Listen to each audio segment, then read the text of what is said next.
Alors un petit disclaimer rapide avant de commencer la vidéo. Il n'y a absolument aucun conseil financier, c'est juste pour le fun. Et si vous voulez des conseils, il faut demander à un vrai pro.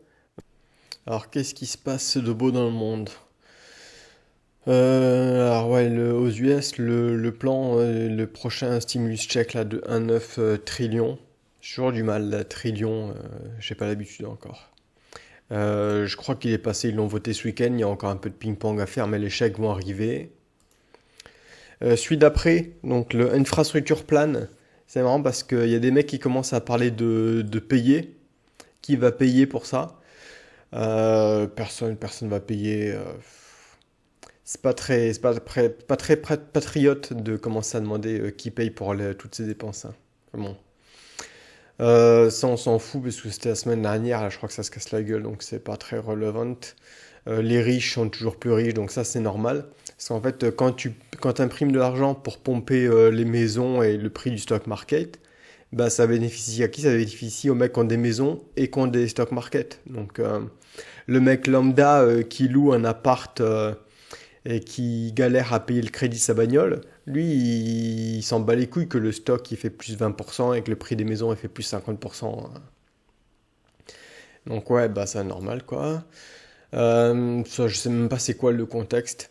Les US vont devoir dépenser massivement pour rebuilder leur réputation. Je vois pas le lien. Enfin bon, de toute façon, n'importe quelle excuse est bonne pour dépenser massivement.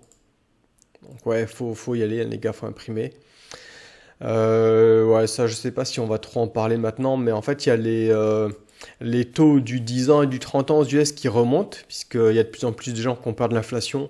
Donc les mecs qui n'ont pas envie de laisser leur pognon sur bloqué pendant 10 ou 30 ans à des taux ridicules si l'inflation revient, les mecs ils vont se faire enculer en fait.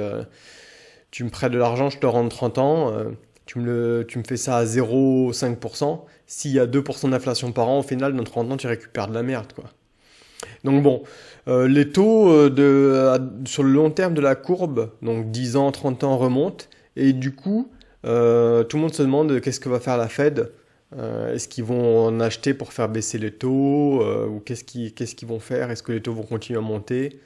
Donc je vais continuer à suivre, on verra bien.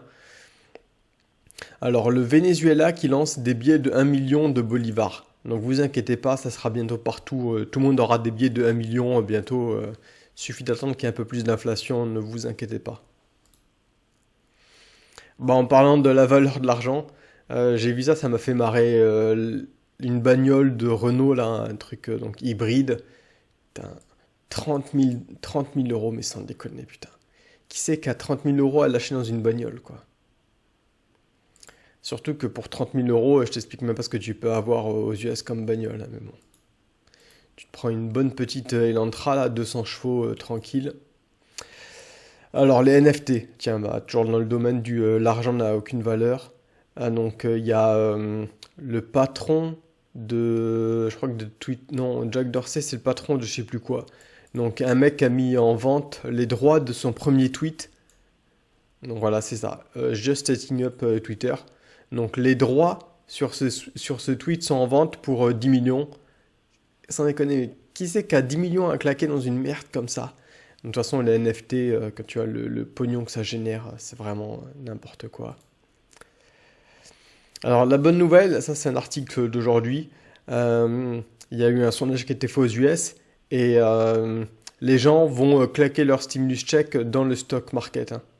Donc les gens entre 25-34 prévoient de lâcher 50% de leur stimulus check sur les stocks. Donc après c'est un peu moins, un peu plus en fonction des âges, mais bon.